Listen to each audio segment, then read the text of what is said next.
नमस्कार दोस्तों, मैं हरिओम गौड़ एच गौड़ क्लासेज के इस वीडियो में आपका फिर से स्वागत करता हूं। दोस्तों, आज हम बात करेंगे फूड सेफ्टी ऑफिसर की। अभी फिलहाल आरपीएससी ने जो फूड सेफ्टी ऑफिसर की वैकेंसी निकाली है उसके बारे में डिटेल में आज बात करेंगे। हम बात करेंगे कि इसमें कौन कौन से स्टूडेंट फॉर्म भर सकते हैं, मतलब एलिजिबिलिटी क्राइटेरिया बेसिकली क्या है, क्या इसका सिलेक्शन प्रोसेस होगा, एज लिमिट कितनी, कितनी एग्जाम फीस होगी, राजस्थान के बाहर के स्टूडेंट इसमें फॉर्म भर सकते हैं नहीं भर सकते, सारा सब कुछ सारी डिटेल के बारे में यहाँ पर बात करेंगे। और साथ के साथ एग्जामिनेशन स्कीम के बारे में बात करेंगे कि आपके जो क्वेश्चंस आएंगे वो किस टाइप के आएंगे, ए टू जेड सब कुछ यहाँ पर डिस्कस करने वाले हैं। तो आप इस वीडियो को पूरा कंप्लीट जरूर देखना ताकि कोई भी इंफॉर्मेशन आपसे मिस ना हो जाए। आप देख सकते हो यहाँ पर ये आरपीएससी की भी वेबसाइट खुली हुई है। आप देख सकते हो आरपीएससी राजस्थान .gov.in आरपीएससी की वेबसाइट खुली हुई है। जैसे आप आरपीएससी की वेबसाइट पर जाओगे तो यहाँ पर आप देख सकते हो जो न्यूज एंड इवेंट का ऑप्शन है, यहाँ पर वी ऑल पर आपको क्लिक करना है। वी ऑल देख सकते हो, इस पर आपको क्लिक करना है। जैसे ही क्लिक करोगे तो ये पेज आपके सामने ओपन होगा। अब ये पेज ओपन होगा तो यहाँ पर आप देख सकते हो ऊपर की तरफ यहाँ पर ये 21/10 की वैकेंसी है और फूड सेफ्टी ऑफिसर की वैकेंसी। जैसे आप इस पर क्लिक यहाँ पर करोगे, क्लिक करने के बाद आपके पास ये नोटिफिकेशन खुलकर सामने आ जाएगा। ये नोटिफिकेशन आपके सामने आ जाएगा। ये जो वैकेंसी है आपको पता है राजस्थान लोक आयोग मतलब आरपीएससी के द्वारा जारी की गई है। वैकेंसी कब जारी की गई है? ये 21/10/2022 को जारी की गई है ना। यहाँ पर आप देखना फूड सेफ्टी ऑफिसर की वैकेंसी किसकी है भाई? ये फूड सेफ्टी ऑफिसर की वैकेंसी है, या मैं कहूँ यहाँ पर खाद्य सुरक्षा अधिकारी की वैकेंसी है। पूरे 200 पद पर वैकेंसी होगी। 200 पद है। राजस्थान में कितने पद है इसके? 200 पद है। और स्थायी पद है, कोई संविदा पर या इस पर नहीं है, परमानेंट नौकरी है, परमानेंट जॉब आपको इसमें मिलने वाली है। अब बात करें यहाँ पर हम कि इसके जो पद है उसका डिस्ट्रीब्यूशन किस प्रकार से हुआ है, तो आप देख सकते हैं पूरा डिस्ट्रीब्यूशन यहाँ पर बता रखा है। पूरा डिस्ट्रीब्यूशन आप पर बता रखा है, ठीक है। यहाँ पर देखो तीन तरह की यहाँ पर पोस्ट है। एक तो देखो नॉन टीएसपी वालों के लिए है, सहरिया वालों के लिए और टीएसपी वालों के लिए। नॉन टीएसपी की जो पोस्ट है वो 7179 है। टीएसपी यहाँ पर टीएसपी की जो पोस्ट है वो 18 है, समझ रहे हो। और स्पेशली यहाँ पर अगर सहरियाओं की बात करें अपन तो इसकी जो पोस्ट है वो 3 है। यहाँ पर मैं आपको बता देता हूँ कि जो स्पेशली सहरिया जनजाति के लिए जो पोस्ट है वो केवल 12 डिस्ट्रिक्ट के लिए निकली। 12 जो राजस्थान में 12 डिस्ट्रिक्ट है, उसके अलावा बाकी डिस्ट्रिक्ट के इसमें अप्लाई नहीं कर सकते। स्पेशली उनके लिए ही यहाँ पर निकली है, उनके लिए रिजर्व है। यहाँ पर मैं आपको बता देता हूँ जो टीएसपी वाले स्टूडेंट है, टीएसपी वाले स्टूडेंट है वो नॉन टीएसपी से भी अपना फॉर्म भर सकते हैं। टीएसपी वाले नॉन टीएसपी से भी अपना फॉर्म भर सकते हैं। बस उनको क्या ध्यान रखना है, जब वो फॉर्म भरेंगे, ऑनलाइन एप्लीकेशन भरेंगे, तो उस दौरान वहां पर उसको अपनी प्रायोरिटी को सेट करना पड़ेगा। अपनी प्रायोरिटी को सेट करना पड़ेगा। तो आप जब भी फॉर्म भरोगे ई मित्र पर जाइए, जो जानकार है वो सारा गाइडेंस आपको वहां पर प्रोवाइड कर देगा, उससे आपको कोई परेशानी नहीं होगी। चलो हम आगे चलते हैं और इसमें बात करते हैं। अच्छा, ये पूरा यहाँ पर आप देख लेना कि किसके लिए कितनी पोस्ट है, सारा डिवाइड कर रखा है। नॉन टीएसपी के लिए टोटल 170 पोस्ट है, जिसमें देख सकते हो जो जनरल की है वो इतनी पोस्ट है 45 है, महिलाओं की 13 और यहाँ पर विधवाओं की ये है, और इसी तरह से बाकी के ना। तो आप ये सारा देख लेना, पूरा यहाँ पर बता रखा है। चाहो तो इसका स्क्रीनशॉट साथ में ले सकते हो, कोई दिक्कत नहीं है। या आरपीएससी की वेबसाइट से आप नोटिफिकेशन को डाउनलोड कर सकते हैं। अब बात करें अपन इसमें आगे, और जो मेन पॉइंट है उसके बारे में यहाँ पर डिस्कस कर लेते हैं। जो मेन पॉइंट है उसके बारे में डिस्कस कर लेते हैं। देखो यहाँ पर हम बात करते हैं शैक्षणिक योग्यता की।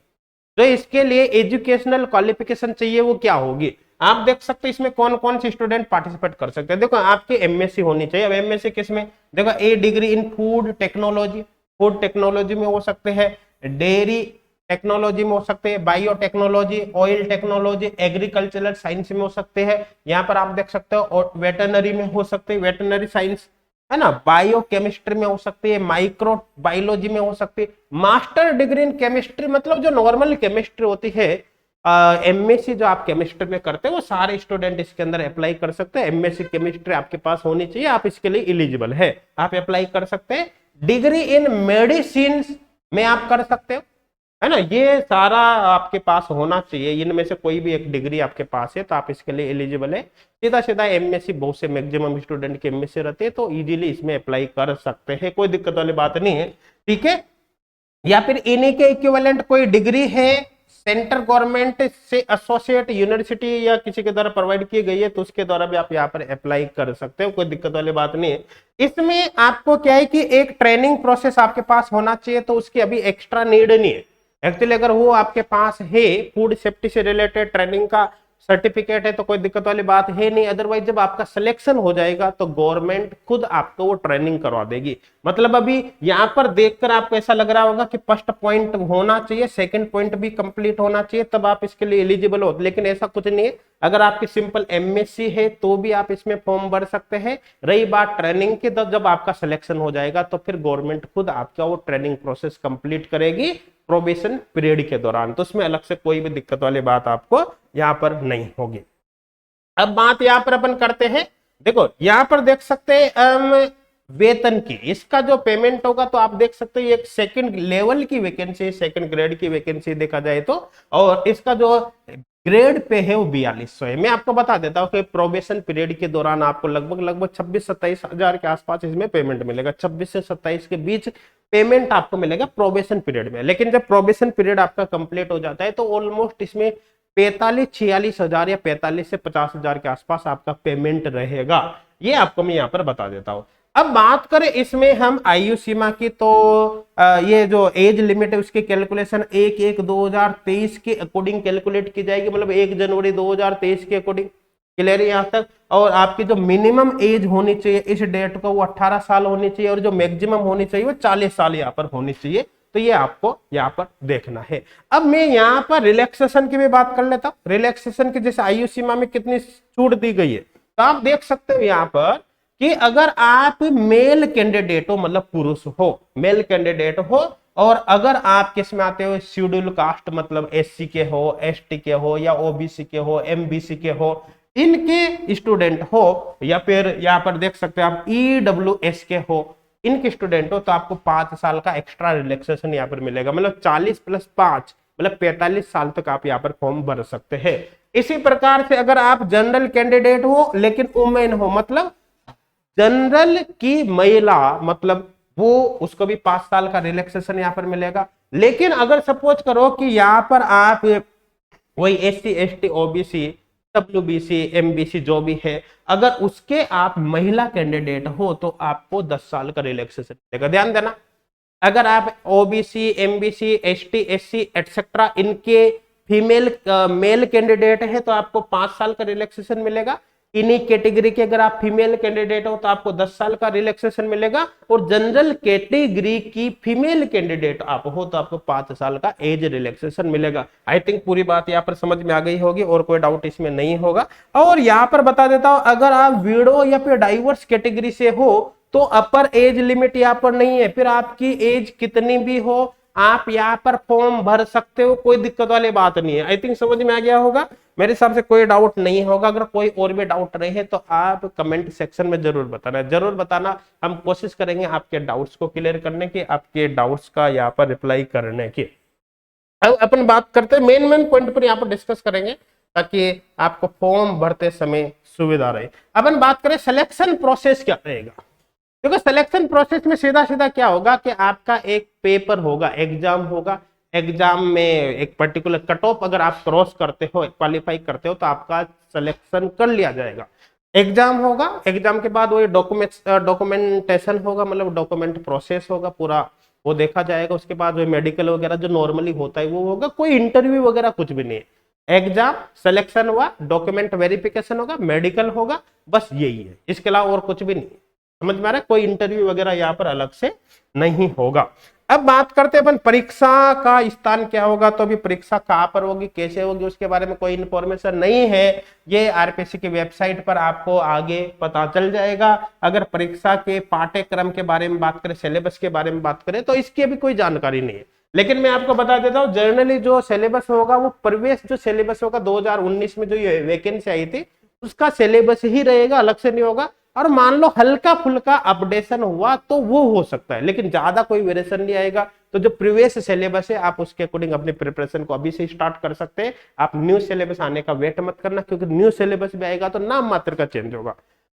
नेक्स्ट वीडियो एक और मैं रिलीज करूंगा जिसका लिंक भी आपको इसी वीडियो के डिस्क्रिप्शन में मिल जाएगा या फिर कमेंट सेक्शन में आप चेक कर लेना। वहां पर सिलेबस को मैं कंप्लीट एक्सप्लेन आपको कर दूंगा, सिलेबस किस तरह का रहने वाला है, तो उस वीडियो को आप जरूर देखना, उससे आपके बेनिफिट होगा। अब बात करें अपन आपको फॉर्म कैसे भरना है भाई। देखो फॉर्म भरने की जो डेट है वो फॉर्म 1 नवंबर से स्टार्ट होंगे और 1 नवंबर से लेकर 30 नवंबर तक आप कभी भी फॉर्म भर सकते हो, कोई दिक्कत नहीं। लेकिन आप 1 नवंबर के बाद ही फॉर्म भर देना, आप 30 नवंबर तक का वेट मत करना, क्योंकि कई बार क्या साइट बिजी हो जाती है और लास्ट में जब बच्चे भरते हैं तो उनका फॉर्म रह जाता है। इस बात का विशेष तौर पर ध्यान रखना। फॉर्म भरते समय आप फॉर्म डायरेक्ट आरपीएससी की वेबसाइट से भर सकते हो, कोई दिक्कत वाली बात नहीं है, या आप अपनी जो एसएसओ आईडी है उस पर आपका रजिस्ट्रेशन ऑलरेडी हो रहा होगा तो उससे भी आप फॉर्म भर सकते हैं, उसमें कोई दिक्कत वाली बात नहीं है। और तो फॉर्म वगैरह जो भी भरना हो जनरली आप ई मित्र से जाकर भराना, उनको ऑलरेडी नॉलेज होती है तो वो आपका 10 मिनट के अंदर फॉर्म भर देंगे। खुद भरोगे तो हो सकता है थोड़ी बहुत उसमें गलतियां हो जाए, ठीक है, तो आपके लॉस हो जाए या फिर बाद में पता चले आपको करेक्शन करवाना पड़े। क्योंकि आपको बता देता हूं, अगर करेक्शन आप करवाओगे तो फिर इसका एक्स्ट्रा शुल्क देना पड़ेगा। अगर मान लो करेक्शन रह जाता है फॉर्म में किसी भी प्रकार का, तो फिर इसका एक्स्ट्रा शुल्क आपको देना पड़ेगा, एक्स्ट्रा शुल्क देना पड़ेगा करेक्शन का 500 रुपए, ठीक है। इसलिए शुरू से ही सोच समझ के चलो ताकि किसी प्रकार की कोई गलतियां नहीं हो। यहाँ पर अपन पेपर के बारे में डिस्कस कर लेते हैं कि जो एग्जाम होगा वो किस प्रकार से होगा। देखो एग्जाम में आपके 150 क्वेश्चन आने हैं, प्रत्येक क्वेश्चन 1 मार्क्स का होगा, तो 150 मार्क्स का ही यहाँ पर पेपर होगा। पेपर का जो टाइमिंग होगा वो 2 घंटे 30 मिनट, मतलब 2.5 घंटे का पेपर होगा। यहाँ पर मैं बता देता हूँ, जो 150 क्वेश्चन होंगे उनमें से जो 40 क्वेश्चन होंगे वो तो जीके के होंगे, राजस्थान जीके के होंगे, और बाकी के जो 110 क्वेश्चन होंगे वो जो आपका सिलेबस दे रखा है सब्जेक्ट का उसके अकॉर्डिंग होंगे। तो सब्जेक्ट के 110 क्वेश्चन होंगे, बाकी 40 क्वेश्चन आपके जीके के होंगे। दोनों का सिलेबस बिल्कुल क्लियर डिफाइन रहेगा, उसमें कोई दिक्कत वाली बात यहाँ पर नहीं है।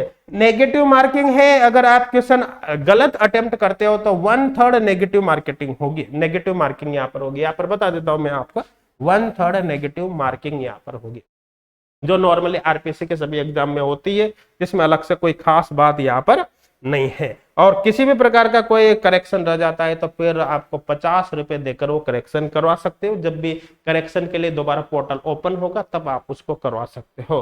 तो ये मेन इंफॉर्मेशन है मेरे हिसाब से, इसमें और कोई बताने वाली बात ऐसी नहीं है।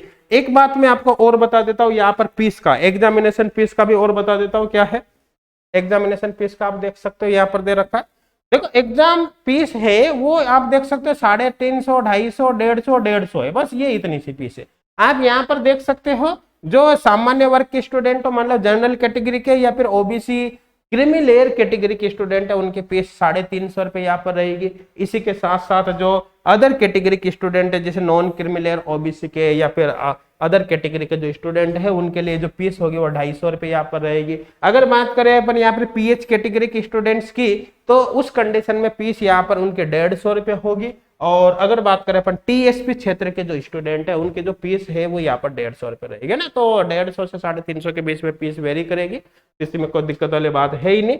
और भी किसी भी प्रकार का कोई समस्या है, कोई डाउट अगर आपको लगता है तो आप हमें जरूर बताइए, हम आपके डाउट्स को पूरी कोशिश करेंगे। और इसी वीडियो के कमेंट सेक्शन और डिस्क्रिप्शन में आपको एक दूसरे वीडियो का लिंक जरूर मिलेगा, उसमें आप सिलेबस देख लेना। सिलेबस को आप डिस्क्राइब में करूंगा, उससे हो सकता है आपको एग्जाम की प्रिपरेशन करने में कुछ हेल्प मिल सके। तो धन्यवाद दोस्तों, इसकी तैयारी आप शुरू कर सकते हैं। आपको पता चली गया आप एलिजिबल है या नहीं है। एक मोस्ट इंपोर्टेंट क्वेश्चन, राजस्थान के बाहर के स्टूडेंट इसमें एलिजिबल है या नहीं है? तो ऑल ओवर इंडिया के स्टूडेंट यहाँ पर फॉर्म भर सकते हैं। आप किसी भी स्टेट के हो इसमें फॉर्म भर सकते हो, कोई दिक्कत वाली बात नहीं है, फॉर्म भर सकते हो। क्लियर है यहाँ तक? तो राजस्थान के हो या बाहर के भर सकते हो। बस एक चीज ध्यान रखना, अगर आप राजस्थान के बाहर के भी हो और आपकी जॉब लगती है तो आपकी पोस्टिंग भाई राजस्थान में होगी, राजस्थान के बाहर नहीं होगी, क्योंकि आरपीसी की वैकेंसी है। इसके अलावा और कोई खास बात यहाँ पर नहीं है। और फिर भी कोई डाउट आता है तो आप हमें बताइए, हम उसको सॉल्व करने की पूरी कोशिश जरूर करें। तो थैंक यू दोस्तों, बहुत बहुत धन्यवाद।